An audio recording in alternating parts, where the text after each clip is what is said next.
Hello students, आज मैं मानव जाति के एक घोर अभिशाप जो समाज में चल रहा है, दहेज प्रथा, इस पर हमारा आज फोकस है। और इसके तहत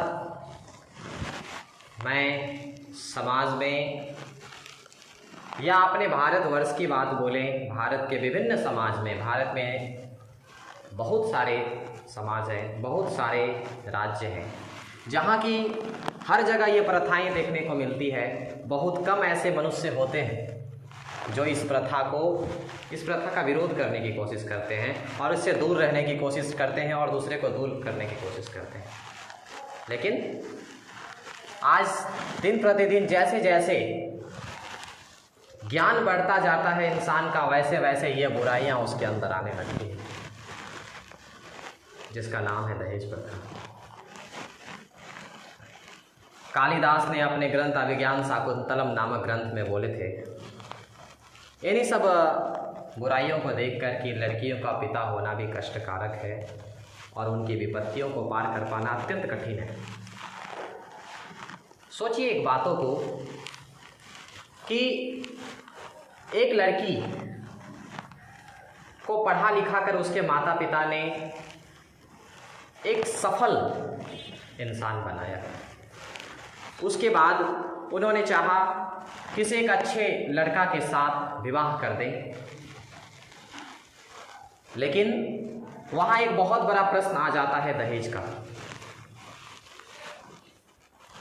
जिस कारण लड़की को योग्य वरों के हाथ में नहीं सौंप सकता है। जिससे क्योंकि होता क्या है हमारे समाज में कि दहेज एक ऐसा भीषण विरोधी प्रथा बन गया है हमारे समाज का। ये ऐसा उत्पात मचा रहा है हमारे भारतीय सभ्यता में, जिससे लड़कियों के जीवन पर खतरा मंडराने लगा है।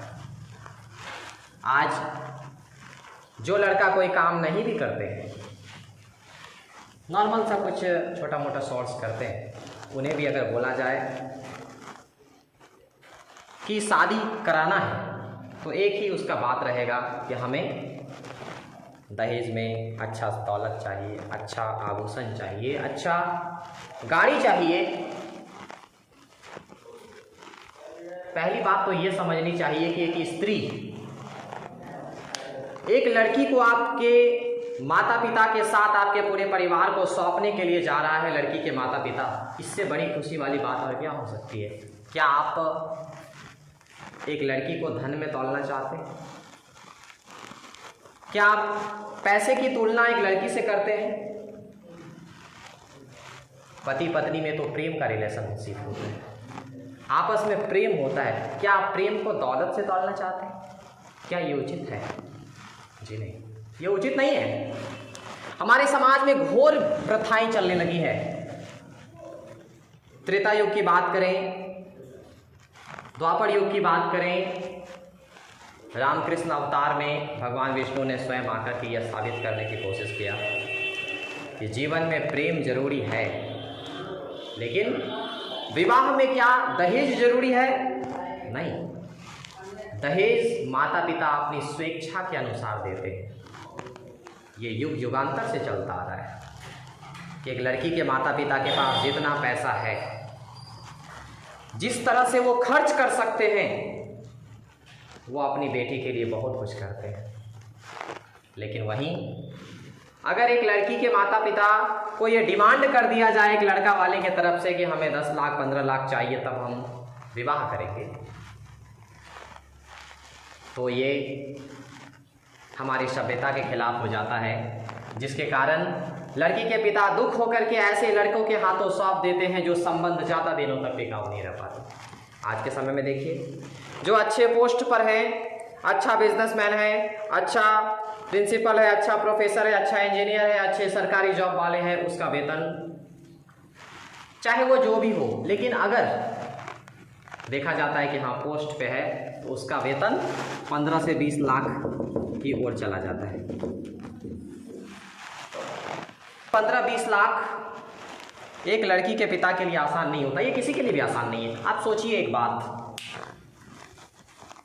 अगर आप लड़की के पिता हैं तो लड़का के भी तो पिता हैं। आज आप लड़का का विवाह कराने के लिए एक लड़की वाले से जाकर के शादी करने के लिए आप पैसा मांगते हैं कि हमें 10 लाख 15 लाख दीजिए। जब आपकी बेटी का विवाह हुआ तो उस समय आपसे भी तो कोई मांगेगा, तभी आपको खराब नहीं लगेगा? तभी क्या आप विरोध करने के लिए जाएंगे कि ये गलत है और आप जो लिए वो क्या सही है? वो भी गलत है। लेकिन मनुष्य इस बातों को नहीं सोच पाता है। ये बात मैं पूरी मानव जाति को बताना चाहता हूं कि दहेज का विरोध होना आवश्यक है। आज हमारे संविधान में कानूनी तौर पर लिखा हुआ है कि दहेज देना कानूनन अपराध है, लेकिन यहाँ तो उल्टा देखने को मिलता है कि जो लड़का जितना शिक्षित, ज़्यादा जितना टैलेंट, उसका डिमांड उतना ही अधिक हो जाता है। आखिर ऐसा क्यों? पहली बात, मांगने से मनुष्य मरे हुए के समान कहलाता है। जिस इंसान को मांगना पड़े, समझिए वो इंसान मरे हुए के समान है। क्या एक छोटी सी स्टोरी सुनाना चाहेंगे, इससे आप समझने की कोशिश कीजिए कि एक लड़का का शादी विवाह हो रहा था। दहेज में डिमांड किया कि हमें 4 व्हीलर चाहिए, कार चाहिए। उसके माता पिता के पास इतना पैसा नहीं था, क्योंकि बच्चे को अच्छे पढ़ाने लिखाने में उसका पैसा समाप्त हो गया। इसके चक्कर में क्या, आप सोचिए, आप एक छोटी सी बात कि बच्चे को अगर एक लड़कियों को नहीं पढ़ाया जाए तो कोई लड़का शादी करना नहीं चाहेगा कि लड़की पढ़ा लिखा नहीं। अगर पढ़ा लिखा दिया जाए, पढ़ाई लिखाई में पैसा खत्म हो जाए, तब लड़का वाला दहेज का डिमांड करेगा। माता पिता कहाँ से लाएंगे उसके पैसे? तो उस लड़की को बहुत अच्छा पढ़ा लिखा दिया गया,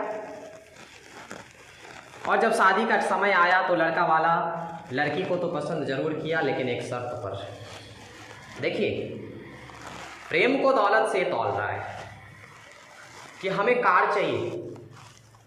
अब उसके माता पिता ने सोचा कि अब हम क्या करें, मेरे पास तो इतना पैसा है नहीं, कार खरीदने में 10 से 15 लाख तो लगेगा ही। उसका जो डिमांड है, उसके कार का दाम 15 लाख रुपए है। अब वो क्या करे?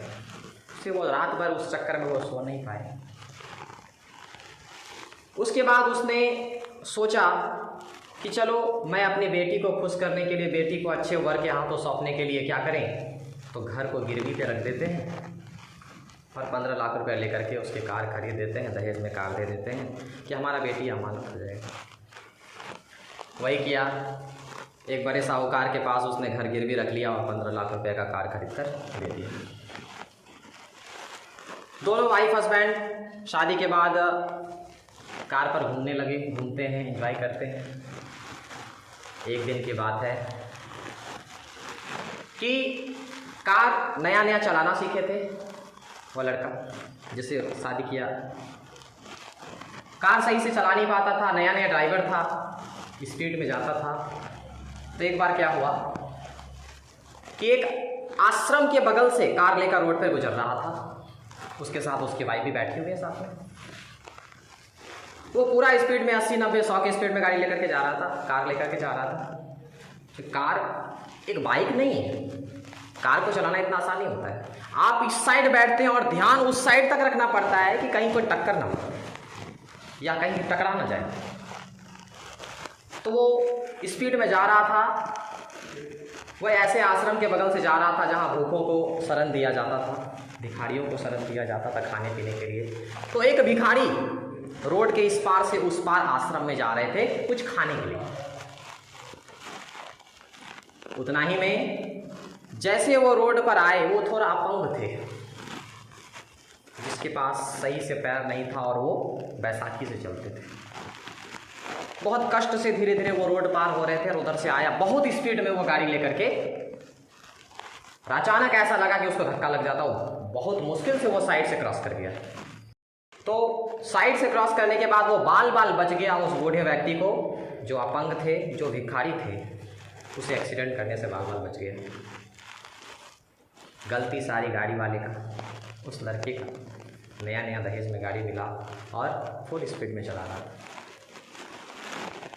इतना होने के बावजूद भी वो बूढ़ा जब डर गया, वो भिखारी जब डर गया तो गिर गया, वह डर से संभाल नहीं पाया अपने आप। उसे जाकर के आदर सम्मान के साथ कम से कम उठा देना चाहिए। उस पर वो लड़का गाड़ी से निकलता है और उस भिखारी को दो अपशब्द कहता है कि क्या तुम्हें दिखता नहीं है, रोड आर पार करते हो? तो उसकी पत्नी, जिससे उसका विवाह हुआ था, वो कहता है इसकी क्या गलती है इसमें, वो तो आप इतना स्पीड चलाते हैं इसलिए ना वो बाल बाल बच गए। लेकिन इतना होने के बावजूद भी वो अपशब्द भला बुरा उसको कहता जा रहा है। तो उसकी पत्नी ने कहा छोड़िए, हटाइए, जो हो गया आप चलते हैं, फिर से अपनी गाड़ी पे चलते हैं और निकल जाएंगे यहाँ से।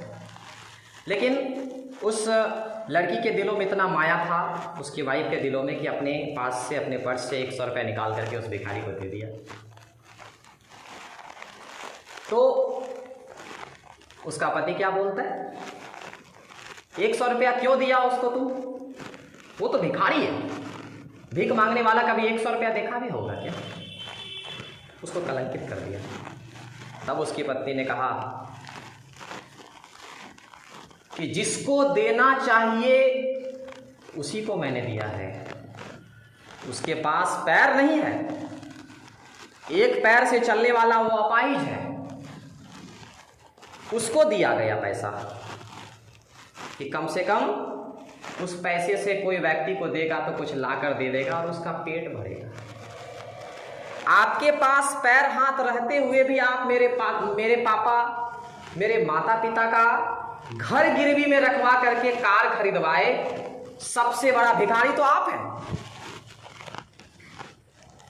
अब तुलना कीजिए कि भिखारी कौन है, वो या उसके पास तो पैर नहीं है इसलिए वो चलने के लिए अपाहिज है, आपके पास तो इतना अच्छा शरीर है।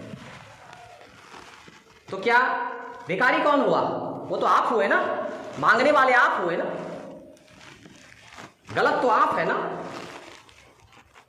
कि जिसने अपनी खुशी के लिए अपने बल पे आप तो कुछ कर नहीं पाए और एक लड़की के माता पिता का घर गिरवी में रखवा करके आप अपनी इच्छा पूरा किए।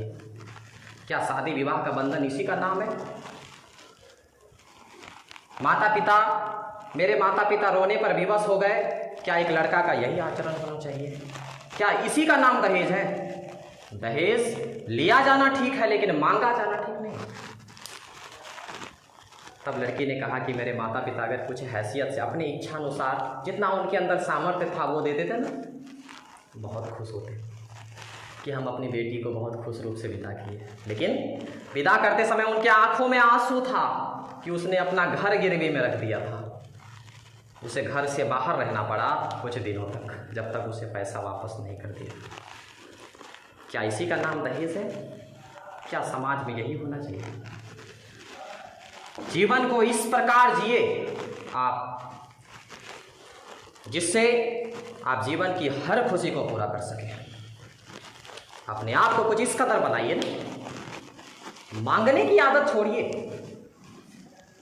चाहे वो आप 1 रुपये मांग रहे हो या 10 लाख रुपए मांग रहे हो, मांग ही रहे हैं आप ना। मांगना इंसान का सबसे गलत है। जिंदगी में राजा बनकर जीना सीखिए, मस्त रहिए जीवन में, और जीवन में खुद के बल पर इतना कुछ कर लीजिए कि माता पिता और लड़की भी उसकी खुशी की आंसू रोए कि क्या मैंने पुण्य किया था जो कि हर तरह से परिपूर्ण पति मेरे पास मिला। उसके माता पिता ये बोले कि कैसा दामाद हमको मिला जिसने दहेज प्रथा का भी विरोध किया और साथ ही साथ परिवार को वो प्रसन्नता दिया जो शायद ही कोई दे पाता है। इसलिए जीवन में वो खुशहाली लाइए कि जीवन में आप प्रसन्न रहिए। इंसान को थोड़ा मस्तीखोर रहना चाहिए। सीरियस लोग तो हॉस्पिटल में भी मिल जाते हैं, सही बात है। कुछ व्यक्ति को देखेंगे हमेशा मुंह लटकाए बैठा रहता है। क्या कर रहे हो? परेशान है, किस्मत खराब है, ये नहीं कर पाते, वो नहीं कर पाते। आपके पास पैर हाथ सलामत है तो आपके लिए इस दुनिया में कुछ असंभव नहीं है, आपका सिर्फ सोच असंभव है। इसलिए इंसान को थोड़ा मस्तीखोर रहना चाहिए। सीरियस लोग तो हॉस्पिटल में भी मिल जाते हैं। जिसकी मस्ती जिंदा है उसकी हस्ती जिंदा है, वरना यूं ही समझ लो वो जबरदस्ती जिंदा है। इसलिए अपने आप को समझिए और अपने लाइफ को इतना ऊंचा बनाइए कि कोई भी आपको देखकर यह ना बोले कि आप किसी के सामने हाथ पसारते हैं। ऐसा कभी मन में सोच मत आने दीजिए। इस चक्कर में कालिदास ने अपना बुक लिख दिया कि दहेज आज हमारे समाज का भीषण बुरा कथन आ चुका है हमारे समाज में। पहले के ज़माने में, पहले के युगों में लड़की वाले खुशी से जो धन देते थे वो उसका स्त्री धन था। लेकिन क्या पता कि आने वाले कलयुग ये पाप हो जाएगा, घोर कलयुग हो जाएगा, जहां लड़की से कोई विवाह नहीं करना चाहेगा बिना पैसे का। एक लड़की के माता पिता अपने कलेजे के टुकड़े को काट कर आपके पास देते हैं और उस पे भी आप उसका पैसा मांगते हैं। आप दौलत देखते हैं, एक तरफ दौलत एक तरफ लड़की। क्या आप दौलत की कहानी प्रेम से करना चाहते हैं? लड़की तो प्रेम का प्रतीक है, वो प्रेम पति पत्नी में बना रहना चाहिए। लेकिन आजकल के कुछ ऐसे नालायक लड़का भी होते हैं जो शादी करने के पश्चात अगर दहेज कम मिलता है उसको तो बार बार अपनी वाइफ को ताना देंगे कि तुम्हारे माता पिता ने पैसा ही कितना दिया है। क्या दौलत को आप प्रेम से तौलते हैं? इसके लिए मैं एक और कहानी सुनाना चाहता हूँ। ये द्वापर युग की कहानी है, जब भगवान विष्णु ने साक्षात कृष्ण रूप में अवतार लिया था और उस युग में केवल और केवल प्रेम से संबंधित ही अपना सारा गुण बताया। त्रेता युग में राम रूप में अवतार लिए, जिसमें बहुत का संहार किया। उसमें प्रेम संबंधित ऐसा कोई विशेष नहीं हुआ, लेकिन द्वापर युग में प्रेम से संबंधित बहुत ऐसी लीलाएं उसने रची। द्वापर युग में कृष्ण की 3 रानियां हुई, रुक्मणी, सत्यभामा और जामवंती। रुक्मणी जो साक्षात महालक्ष्मी की अवतार, उसके साथ साथ सत्यभामा और जामवंती भी उसकी राजपत्नी थी। तो एक बार एक यज्ञ उन्होंने करवाया। शादी विवाह के पश्चात एक यज्ञ होता है जिससे परिवार में आपस में प्रेम बनता है। तो ये एक यज्ञ कराए तो कृष्ण ने कहा रुक्मणी को, जो उसकी सबसे ज्येष्ठ पत्नी मानी जाती थी, सबसे पहला विवाह तो रुक्मणी के साथ हुआ था, उसके बाद सत्यभामा और जामवंती के साथ। तो रुक्मणी से कहा कि इस यज्ञ में तुम संचालन करेगी और इस यज्ञ में मेरे साथ बैठेगी।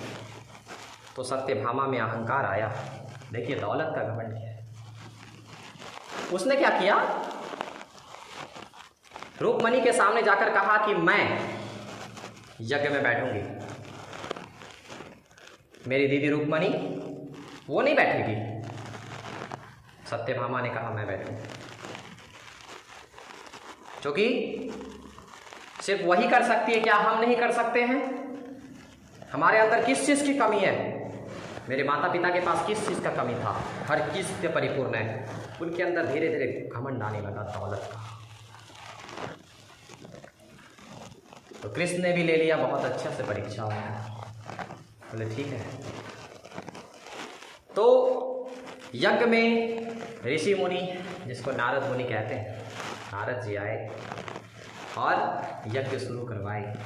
यज्ञ के बाद ब्राह्मणों को दान दिया जाता है। पूजा सफलता के लिए दान दिया जाता है। दान में उन्होंने सत्यभामा से कहा कि आप हमें दान में इस यज्ञ के बराबरी का कुछ दीजिए। तो कहा आप क्या मांगते हैं मांगिए, हम वो दे सकते हैं, हमारे पास किसी चीज़ की कमी नहीं। बोला ठीक है, तो आप हमें नारद जी कहते हैं कि आप हमें वो चीज़ दीजिए जो आपके लिए सबसे ज़्यादा प्रिय हो। तो क्या कहा कि मेरे लिए सबसे ज़्यादा प्रिय, सबसे ज़्यादा मूल्यवान। तो बोला हाँ वही दीजिए हमें। तो उससे पूछा गया कि आपके लिए सबसे मूल्यवान और प्रिय कौन है? तो मेरे लिए सबसे मूल्यवान कृष्ण है। तुरंत नारद मुनि कहे तथास्तु। सत्यभामा घबरा गए कि आपने ये कैसा वर मांग लिया हमसे, ये कैसा चीज़ मांग लिया, मैं अपने पति को ही दान में दे दूंगा, क्या इसके बदले कुछ और नहीं दिया जा सकता है? तो हाँ दिया जा सकता है। क्या कि मैं एक तराजू रखूंगा, उसमें एक तरफ अपने पति को कृष्ण को बिठाइए और एक तरफ आप धन दौलत रखिए, धन दौलत से बराबरी कर लीजिए, उतना धन हमें चाहिए। बोला ठीक है मेरे पास बहुत धन दौलत है, मैं तौल दूंगा। किसको तौलने गए थे? तीनों लोगों के मालिक भगवान विष्णु जो साक्षात कृष्ण रूप में थे, जिसे सिर्फ प्रेम चाहिए, दौलत नहीं। उन्होंने क्या किया, अपना सारा आभूषण खोल कर रख दिया एक तराजू पर, फिर भी हिले तक नहीं, तराजू पर ही है उनका, कृष्ण का तराजू नीचे बैठे हुए। उसके बाद राजमहल से जाकर के अपना पूरा जिसमें वो आभूषण रखते थे बॉक्स में, उस बॉक्स को खोलकर निकाले और जितना भी उसके रूम का, उसके कमरा का जितना भी आभूषण था सारा तराजू पर रख दिया। उसके बाद उन्होंने क्या किया, सारा रखने के बाद भी देखते हैं कि कृष्ण अभी भी बैठे हुए हैं, वो तो हिल ही नहीं रहे हैं। तो सत्यभामा सोचने लगे ये क्या हो रहा है, अब तो मेरे पास कुछ भी नहीं बचा। तब कृष्ण ने अपने मन की आवाज़ से रुक्मणी से बात किया, जो साक्षात महालक्ष्मी के अवतार थे। महालक्ष्मी रुक्मणी ने कहा कि हे प्रभु आप ये क्या लीलाएं कर रहे हैं? तो प्रभु ने कहा, कृष्ण ने कहा मैं तो सत्यभामा का अहंकार तोड़ना चाहता हूँ कि प्रेम कभी दौलत की बराबरी नहीं करता। जाओ रुक्मणी तुम ही समझाओ उसको। तब वो सत्यभामा के पास गए तो सत्यभामा कहती है दीदी ये क्या अनर्थ हो रहा है, मेरे पति को वो दान में ले लेंगे तो हम कैसे जीवित रहेंगे? तब बोले कि तौलने के लिए तुम्हारे पास अभी भी कुछ है तुम्हारे पास। तो क्या है कि देखो तुम अपने रिंग फिंगर में, अनामिका में अभी भी तुम्हारा अंगूठी लगा हुआ है, अभी पूर्ण रूप से तुम्हारा आभूषण खत्म नहीं हुआ है। तब उन्होंने कहा इतने बड़े सोना चांदी रख दिए, हीरा जवाहरात रख दिए, वो हिले तक नहीं, क्या इससे वो हिल जाएंगे? तब रुक्मणी ने कहा देखो कि प्रभु का दिल जीतना है या इस धरती पर किसी का दिल जीतना है तो प्रेम से बातें करो, प्रेम दो, आकर्षित करो, दौलत से किसी को मत तौलो। उन्होंने कहा कि एक तुलसी के पत्ते भी तुम एक तराजू पर रख दोगे ना तो बराबर हो जाएंगे, क्योंकि उनको श्रद्धा चाहिए, प्रेम चाहिए, प्रेम से ही ये संसार का रचना है। लेकिन यहाँ तो उल्टा होता है कि हकदार बदल दिए जाते हैं, किरदार बदल दिए जाते हैं। यहाँ दुनिया है साहब, यहाँ मन्नतें पूरी ना हो तो इंसान तो क्या भगवान भी बदल दिए जाते हैं। तो उसको बराबर करने के लिए सत्यभामा को तब रुक्मणी ने कहा कि तुम अपना ये रिंग निकालो, इस अंगूठी को निकालो।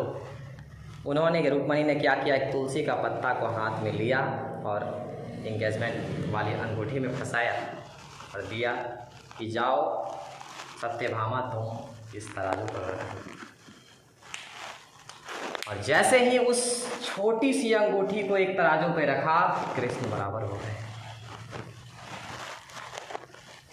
तब बोले कि सत्यभामा, कृष्ण ने कहा कि सत्यभामा मैं दौलत का लालच नहीं हूं, मैं दौलत का लालच नहीं हूं, प्रेम का लालच है मेरे पास। जो हमें दिल से प्रेम करता है हम उसे जीवन में हर वरदान देते हैं। और ये सत्य है कि प्रेम को कभी दौलत से नहीं तौला जाता। एक तरफ आप स्त्री ले रहे हैं, आइए अपने दहेज प्रथा एक तरफ आप स्त्री को ले रहे हैं, किसी के दिल के टुकड़े को ले रहे हैं, एक तरफ आप दौलत की मांग कर रहे हैं। एक तराजू पर दौलत, एक तराजू पर स्त्री। हमें बराबर का सामान चाहिए, दौलत भी चाहिए, लड़की भी चाहिए। तो क्या आप प्रेम कर रहे हैं? आप जीवन में प्रेम रखना चाहते हैं या लड़की को उसके माता पिता के पैसे से खिलाना चाहते हैं? तब तो कल के डेट में आप ये बोलिएगा आपने दहेज में 5 लाख रुपये दिया, ख़त्म हो गया, फिर से लड़की को बोलिएगा कि मांगो जाके। क्या विवाह आप इसलिए किए थे? क्या लड़की इसीलिए शुरू से एक राजकुमारी बनकर रही थी, उसके सपने में राजकुमार आता था, वो समझे कि हम राजा बनकर, हमारे पति राजा बनकर राज करेंगे और हम महारानी बनकर राज करेंगे? आप तो ऐसा सोचेंगे। नौकरी करवा रहे हैं, नौकर बना दिए एक लड़की को, पैसा खत्म हुआ, जाओ अपने घर से लेकर के आओ। इसी का नाम विवाह है? आजकल समाज में देखेंगे लड़का राजा बनकर जो जीना सीखा है उस पर ध्यान लड़की के माता पिता का कम जाता है।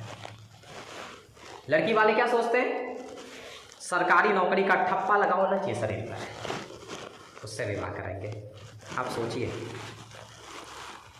आप सरकारी नौकरी वाले ढूंढ लिए। देखिए, सबसे बड़ी बात यह है कि जीवन में आप अगर आप चाहते हैं कि मेरी बेटी अमानत रहे, तो ऐसे लड़का के हाथ में दीजिए जिसको अपनी काबिलियत पे भरोसा है और जीवन में संघर्ष करके ऊंचा बढ़ा है। लेकिन आजकल लड़की के माता पिता देखते हैं दीवारें कितनी ऊंची हैं, लड़का का क्षमता कितना ऊंचा है वो किसी ने नहीं देखा। मकान की ऊंचाई कितनी है और लड़का अयोग्य मिल जाता है, बाद में पता चलेगा लड़का शराब पीता है। क्या करता है? सरकारी जॉब करता है, लड़का शराब पीता है, किसी काम के लायक नहीं है, शादी करके पत्नी को मायके पहुंचा दिया, 6 महीना तक नहीं है घर में।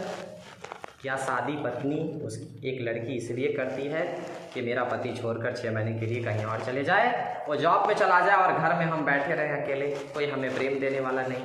क्या यही प्रेम है? पति पत्नी में यही प्रेम होता है? शादी विवाह इसलिए होता है? सरकारी नौकरी में आप 25,000 रुपये महीने कमा रहे हैं अगर, तो ये आपका वेतन फिक्स है और आप खुद एक बड़ा इंस्टीट्यूट में रहते हैं, एक बड़ा सोच है आपका, तो वो दिन पर दिन ग्रोथ करेगा। कल के डेट में आप 10,000 कमा रहे हैं, 10 से 15, 15 से 20 बढ़ता चला जाएगा। और जब आप अपने बल पर रहिएगा तो जीवन में जो चाहिए वो कर सकते हैं आप। लेकिन आप नौकरी करेंगे, गुलाम बन जाएंगे। कोई बात हो गया घर में, अभी छुट्टी नहीं मिल सकता है, 1 हफ्ते बाद आएंगे। लेकिन आप खुद राजा बनकर जीना सीखे हैं तो अपने शरण दे सकते हैं 2-4 व्यक्तियों को कि आओ तुम मेरे कंपनी में काम करो, तुम मेरे इंस्टीट्यूट में काम करो। जब मन करे जो कर सकते हैं। आप सोचेंगे कि मेरा सपना है कि हम मर्सिडीज BMW से चलें, और आप 25,000 रुपये महीने कमाते हैं और एक घर का खर्चा 25,000 से प्लस हो जाता है मंथली, ये आपको मानना पड़ेगा। एक नॉर्मल फैमिली की बात बता रहे हैं हम, वो भी सरकारी वेतन 2 महीना बाद मिल रहा है, कभी 6 महीना बाद मिल रहा है। तब आप कहाँ जा रहे हैं? किसी दुकानदार से कहते हैं कि भाई हमको सामान दो, खाने के लिए सामान दो, जब समय मेरा मंथली आएगा तब हम आपको दे देंगे। ये हाल आपका हो जाता है। लेकिन जो अपने मन का मालिक होता है, जो खुद अपने बल पर इंसान ऊंचा कर लिया होता है ना, वो लाखों करोड़ों में खेलने लगता है। इसीलिए आपका सोच ऐसा होना चाहिए, एक लड़की के माता पिता को ये सोचना चाहिए हमेशा। लेकिन इंसान आज लड़की के माता पिता का सोच थोड़ा अलग हो गया है हमारे समाज में। सरकारी नौकरी वाले ढूंढते, बाद में खुद पछताते हैं कि किसके हाथों में दे दी। तो ये जो हमारे समाज में भीषण परेशानियां चल रहा है, जो गलत प्रथाएं चल रही है, इसको रोकना बहुत ज़रूरी हो गया है, जिससे लड़की के माता पिता का माइंड कुछ और सेट रहता है। आप योग्य वर ढूंढें, नौकरों को मत ढूंढें, यही हम कहना चाहेंगे। एक सरकारी नौकरी वाले से आप पूछिए या किसी भी प्रकार का नौकरी करता है तो उससे आप पूछिए जाकर, क्या आप यहाँ खुश हैं? आपका घर कटिहार में, आप जॉब कर रहे हैं कहाँ? किशनगंज में या और भी किसी राज्य में या किसी जिला में। आप पूछिए क्या यहाँ आप खुश हैं? नहीं, वो एक उत्तर देगा नहीं, माता पिता से दूर रह रहे हैं, ऐसा काम क्यों किए? पैसा कमाना था, घर परिवार चलाना था, इसीलिए। तब उसके मन में एक क्वेश्चन आएगा, उससे पूछा जाएगा कि आप नहीं चाहते थे कि अपने बल पर ऐसा कुछ करें जो मेरे नीचे आदमी काम करे, हम किसी के अधीन न रहें? तो वो नहीं कर सकता है ऐसा, इसीलिए क्योंकि उसने कभी शिक्षा नहीं लिया उस तरह का, अपना मंजिल नहीं रखा वैसा, अपना लक्ष्य नहीं रखा वैसा। इसलिए इस चीजों को आप समझिए कि सच्चाई क्या है। अपने बल पर डिपेंडेंट लड़का को हमेशा चुनने की कोशिश कीजिए, जो राजा बनकर जीना सीखा हो, कोई गुलाम बनकर किसी का जीना ना सीखा हो। धिक्कार है ऐसे जीवन पर जो खुद का मालिक ना बन पाया। इसीलिए दहेज लेना,